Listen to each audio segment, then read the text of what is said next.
My name is Eva Carter, 32 years old, the youngest daughter in a family that never let me forget I was the weakest link.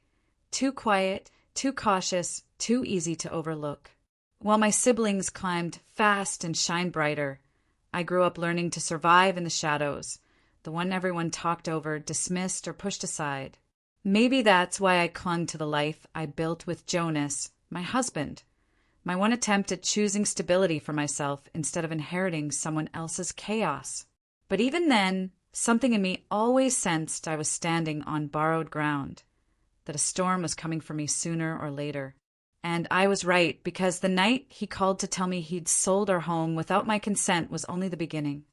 And what came after was the part no one could have prepared me for.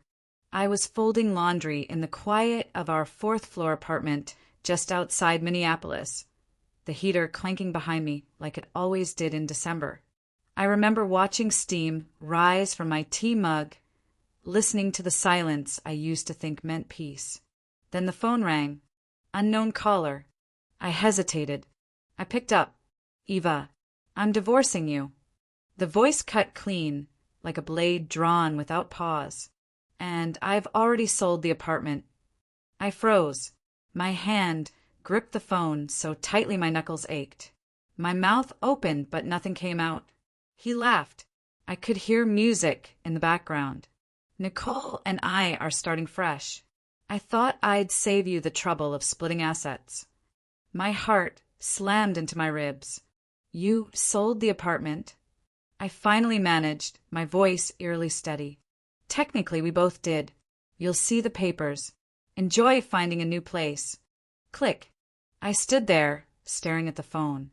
My hand was shaking. My breath came short. Cold air slipped through the cracked window and curled around my legs like a warning. But the worst part wasn't the words. It was how easy it was for him to say them, like I was already erased. People think betrayal comes with shouting. Sometimes it comes with silence and a signed deed. I dropped the phone and opened my laptop. 32 unread emails. One of them had the subject line, "Property sale, final confirmation." I clicked. PDF attached. Scanned signature, Eva Carter. I never signed that. I never saw this form. Yet there it was. My name. My forged consent. I stared at the screen. Heat flushed through me, then cold. The apartment's walls shrank inward. It was a good forgery, good enough to pass, good enough to ruin me. That's when I noticed the envelope. It had been slipped under the door. No stamp, no label. I opened it. One photo. Me, standing in front of the apartment yesterday morning, taken from a distance. Behind me, out of focus, a shadowed figure in the reflection of the building's glass door. Written across the bottom in ink, "You don't get to run from this." My skin turned to ice. Who was watching me? Why? I looked at the door. The lock was still bolted. I rechecked it anyway. Twice. Pulled the blinds. The heater kicked again. The lights flickered. My phone buzzed. Another message from a blocked number. "Don't trust anyone. Even your name isn't yours anymore." My heart pounded. I backed away from the window. And yet, through all of it, I felt something rise. Not panic. Not tears. Focus. If he thinks I'm going down without a fight, he has no idea who I really am. The moment I stepped into the bank lobby, the cold didn't leave my skin. It followed me in, clung to the back of my neck like a warning. Marble floors, glass walls, faces that didn't look up. No one sees a woman falling apart if she keeps walking straight. I walked straight. "Hi," I said to the teller, lips stiff. "I need to speak to someone about a property transfer. Urgent." 2 floors up. Room 208. The man waiting behind the desk had silver-rimmed glasses and the kind of tie that screamed compliance. His name tag read Tyson. He greeted me like a woman here to complain about a missed interest rebate, not one about to drop a bomb. I slid the printed PDF across the desk. "This was filed 3 days ago," I said. "I never signed it." He looked, blinked, smiled politely. Well, Ms. Carter, your signature matches the one on file. It's not mine.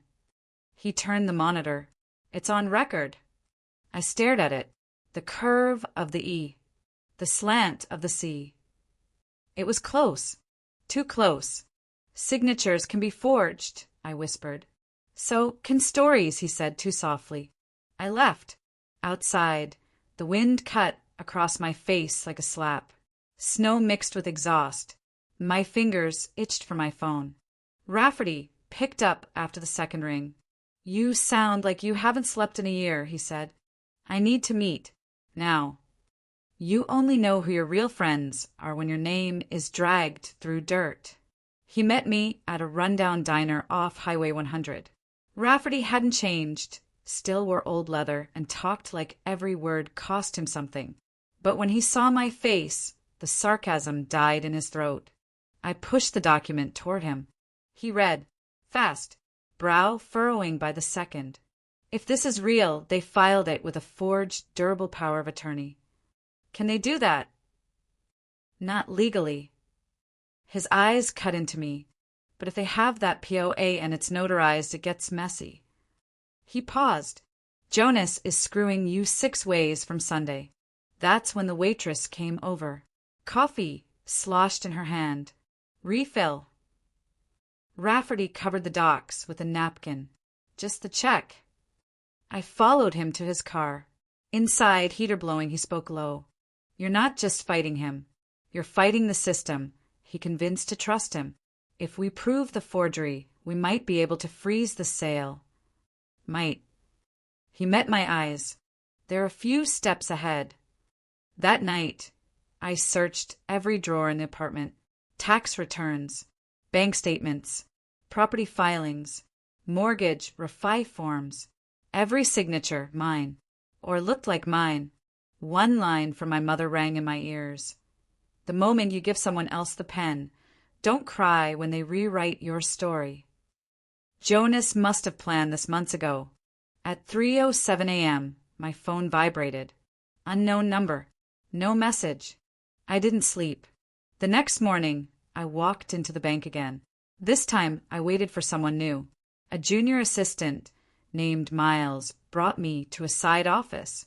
You're here about the Carter file, he asked. Nervous. Young. Yes. You handled the processing. He glanced around. No, but I saw who did. It wasn't you. I leaned forward. You're sure? He nodded. A man dropped it off. Said he had your POA and needed urgent processing. He tipped me to rush it. I remember. It was odd. I opened my mouth. But his phone rang. He checked the screen, paled. I need to go. Miles. He was already at the door. Gone. That evening, my apartment buzzer rang once. I didn't move. Another buzz. No voice. Then, nothing. 5 minutes later, I found another envelope at the door. Inside, a flash drive. No note. No label. I plugged it in with hands that wouldn't stop shaking. A video opened. Security cam footage. Me. At the bank. And another angle, Miles. Talking to me. But the date stamp was wrong. It said today. But it was last night. And at the bottom, flashing text. We see everything. My breath caught. Behind me, the apartment creaked. The heater hissed. I turned. My bedroom door was open. I hadn't left it that way. He didn't just sell her home. He sold me out. The moment I stepped inside the apartment, I knew someone had been there. The air was too still, like it had been holding its breath. I shut the door behind me, then turned the deadbolt with a click that felt too loud. The hallway lights flickered overhead. Cheap wiring or a reminder? I didn't wait to decide. My bedroom door was open again. I always closed it. Always. My breath caught. I moved slow, staying to the wall. Every sound was amplified. Heater ticking, floor creaking, the faint hum of the fridge. My body tensed like I was walking into a trap. Because maybe I was. Inside the bedroom, the closet door hung ajar. I grabbed the nearest thing, my old curtain rod, useless but solid enough. Then I yanked the door open. Empty. But the carpet was marked, footprints. Larger than mine. One wet. He'd been here. Or someone had. I called Rafferty. His voice came in low. Tell me you're not still in that place. Someone broke in, I said. They watched me. They left a flash drive. You need to go now. I found something else. I walked to my filing cabinet. The lock had been pried. Inside, chaos. All my property docs, loan paperwork, scattered, some torn, others gone. A ripped manila folder sat on top. Empty. They took the refinance agreement, the one with the corrected ownership name. You told me once, I muttered, gripping the phone. Every war is won with the right signature. This isn't a war anymore, Rafferty said. It's a hunt. Cut scene. I checked my front door again. Still locked. I opened the blind a crack. Outside, the snow was falling heavier. A car idled across the street. Same one as this morning. Dark SUV. Tinted windows. Coincidence died a long time ago. I snapped the blind shut. Back inside, I dug through what remained. Behind an old picture frame, I found the USB Jonas gave me when we closed the refinance. Labeled simply, J+C Legal. I plugged it in. The folder opened. Inside, PDF, some audio files, scanned checks. But one folder was hidden. Encrypted. I used Jonas's old birthday as the passcode. Didn't work. Tried our anniversary. Still nothing. Then I typed in Nicole, 2024. It opened. Inside emails. Contracts. One document in particular, a property transfer agreement showing our apartment sold to a shell company registered in Nevada. Not to Jonas. Not to Nicole. To CR Holdings, LLC. The name hit me like a slap. Clara Reese. I'd only heard the name once, briefly, during a Christmas party Jonas dragged me to 5 years ago. He'd said, "That's my half-sister. We don't talk," then laughed like it meant nothing. I never saw her again, but now her company owned my home. I forwarded everything to Rafferty. The call came seconds later. "Eva, do you know who Clara is?" "No," I thought. "She's not just a name. She's the one who built Jonas's empire. Years ago, before he froze her out. She owns 10 properties in 3 states, under different LLCs, all with the same pattern. Disputed titles, quiet transfers, fake POAs." He paused. "She's the architect." I sat down hard. The apartment felt like it was getting smaller, tighter. "You're saying Jonas didn't set this up?" Rafferty sighed. "He may have played along, but she built the game." That's when my phone buzzed again. New number. Text only. "We need to talk. Come alone. 9 p.m. Warehouse 17, West Terminal. Bring the drive." A second text came instantly. "No police, or you won't like what happens to Jonas." I stared at the screen. This wasn't just fraud. This was blackmail. This was war. This isn't a divorce. It's a setup, and I'm the final piece. The warehouse stood like a scar on the edge of the city, half-eaten by rust and silence. Snow gathered at the entrance, untouched. Too untouched. I parked 3 blocks away. No headlights. No noise. My boots crunched through ice as I approached, the cold slicing under my coat. I clutched the flash drive in my pocket. My fingers wouldn't stop twitching. Never bring fear to a meeting. It always sits at the head of the table. I remembered my father saying that once, probably to no one, probably drunk. But tonight it felt sharp. True. The side door was cracked open. I slipped in. The inside smelled like metal and rot. Broken pallets, stacked crates. Dust dancing in the faint glow of an overhead bulb. One single light. No voices. But I wasn't alone. A figure stepped from behind a steel pillar. Coat long. Hair pulled tight. hills clicking like a metronome of warning. "Clara," I said. "You remembered," she smiled, cold and casual. "Jonas didn't." She didn't wait for me to speak. "You think this is about him?" she asked, circling slowly. "It's not. He's a pawn. Always was. You," she pointed at me, "you were the variable." I stood still. "You forged my signature." "No, Jonas did. Or, at least, someone working for him." Her smirk twisted. "But he didn't know what I'd do with it." Cinematic pause. A screen behind her blinked on. Jonas, tied to a chair, blood under his nose, bruise on his jaw. He thought Nicole was the only one watching. That was his mistake. "What do you want from me?" I asked, stepping forward. Clara's eyes narrowed. "Simple. You've got everything I need. The drive, the files, the clean name. You walk into court, contest the sale. Everything falls apart for him. Not for me." I shook my head. "You want me to be your fall guy." She smiled wider. "No, Eva. I want you to be free. But you have to choose. Walk away now, forget Jonas, and I'll erase your name from every document.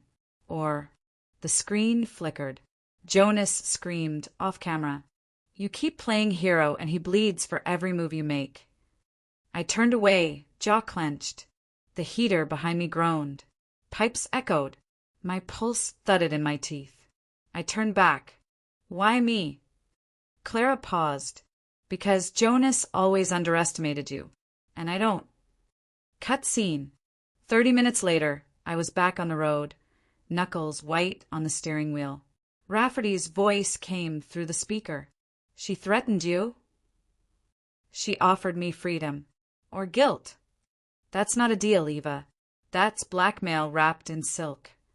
The snow came down harder. Visibility shrank. A turn ahead. My eyes locked on the rear view. A car behind me. Too close. Headlights dimmed, then brightened. Tailgating. Cut to adrenaline. I swerved onto the shoulder. The car sped past, then hit the brakes hard. Van. No plates. The door opened. A man stepped out, hooded. He didn't move fast. He didn't need to. I hit reverse. Tires screeched. My breath slammed out in clouds. The van lunged forward. I jerked the wheel.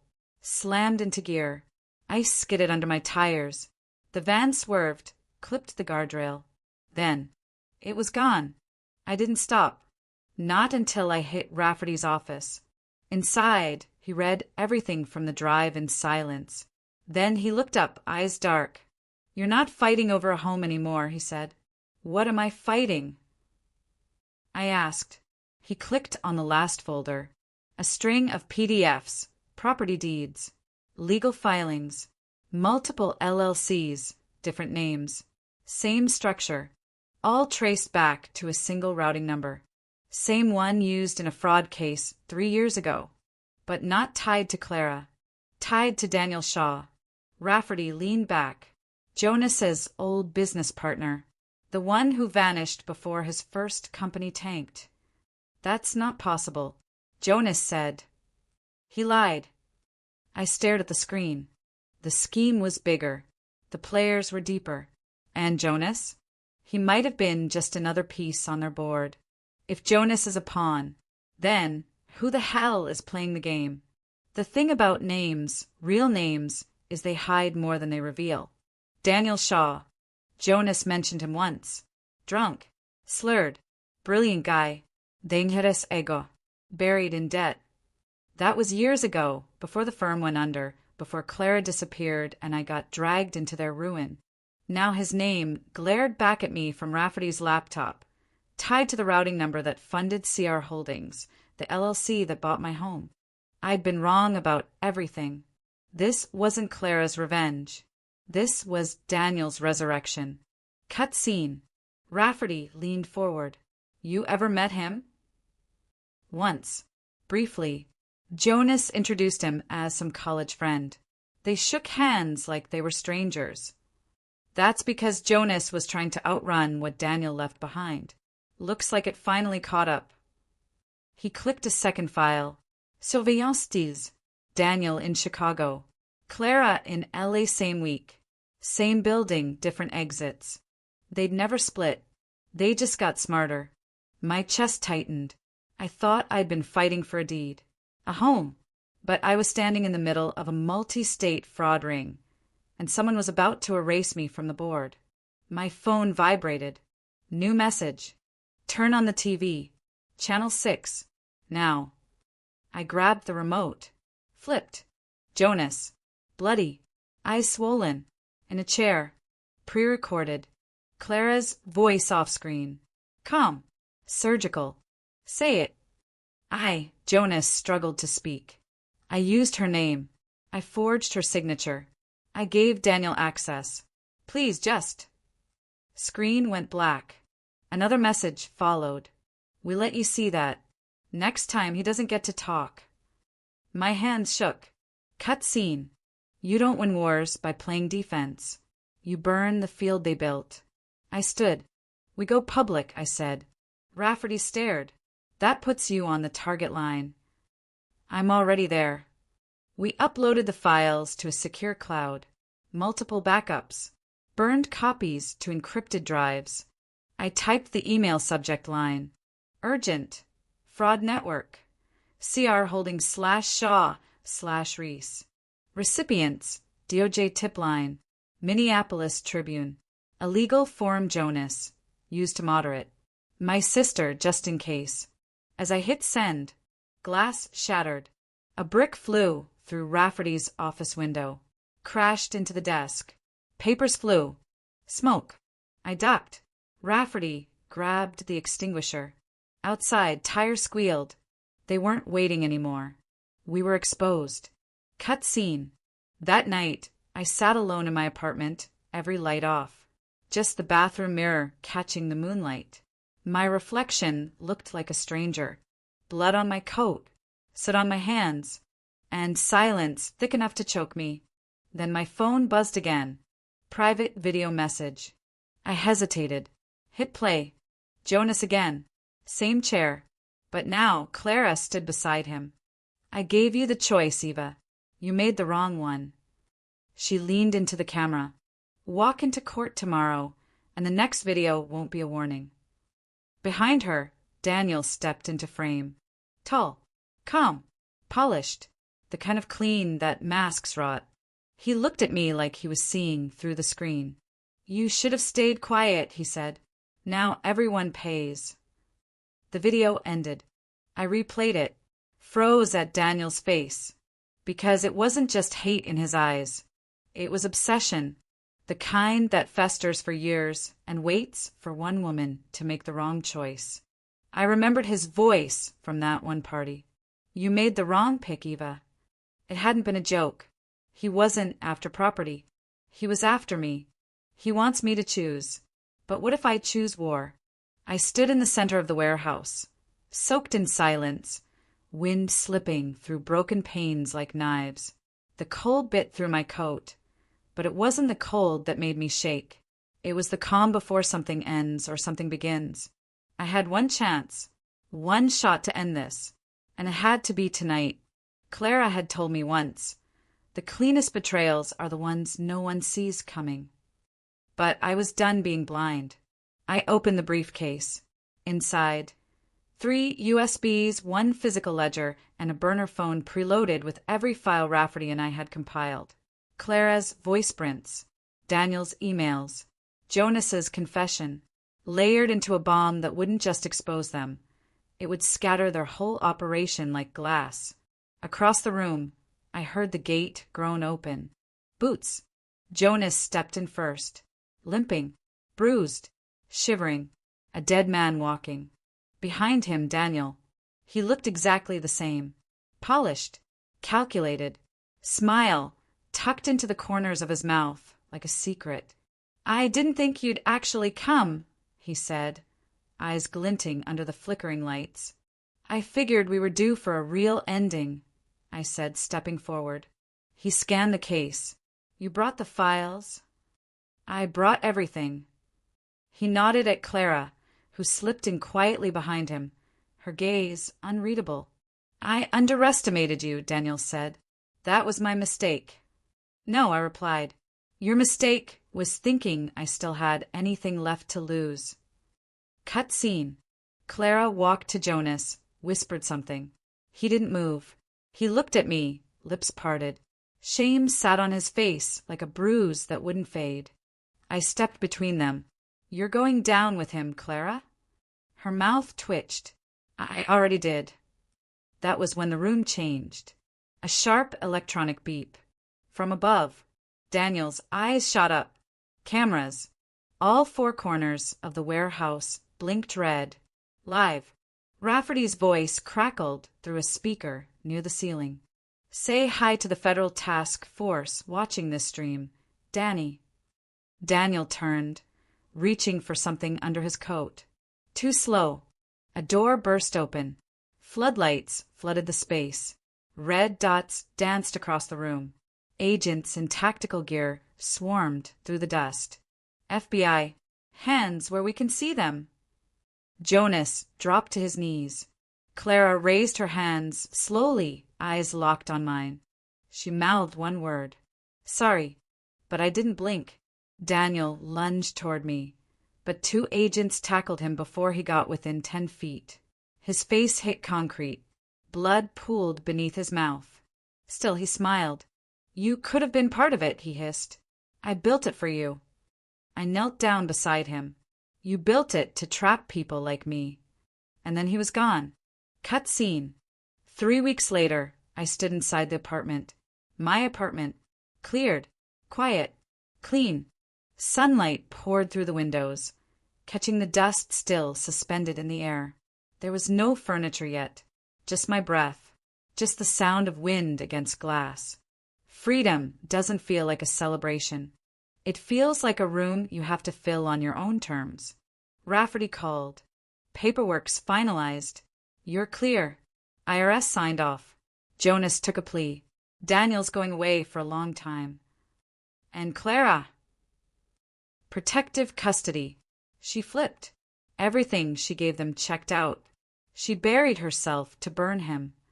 I hung up, walked to the center of the room, laid down on the hardwood floor, and stared at the ceiling.